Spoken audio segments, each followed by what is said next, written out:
नागपूर चंद्रपूर महामार्गावर असलेल्या तळोदी बाळापूर येथील शिवाजी चौकात भरधाव वेगात जाणारा ट्रक दुभाजकावर चढला। ही घटना रात्री 12 वाजता घडली। यापूर्वी या ठिकाणी दुभाजकावरील पोलला भरधाव वेगाने धावणाऱ्या ट्रकने धडक दिली होती। त्यात इलेक्ट्रिक खांबाचे तुकडे तुकडे झाले होते। त्यानंतर त्या ठिकाणी तुटलेल्या दुभाजकावर कोणतेही रिफ्लेक्टर किंवा कोणतेही फलक लावलेले नसून तिथून धावणाऱ्या गाड्यांना तुटलेल्या दुभाजकाचा अंदाज येत नसल्यामुळे नेहमी अपघात होत असतात।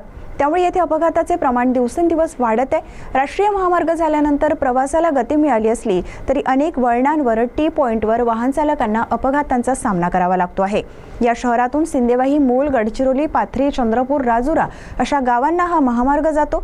पूर्वीचा अरुंद व खड्डेमय रस्ता आता गुळगुळीत व रुंद झालाय। परिणामी चालक वेग मर्यादा न पाळता वाहन सुसाट चालवतात। त्यामुळे महामार्गावरील धोकादायक ठिकाणी फलक व चेतावणी चिन्ह लावावे अशी मागणी जोर धरत आहे। तळोदी बाळापूरवरून आमचे प्रतिनिधी परिमल मदनकर यांची रिपोर्ट।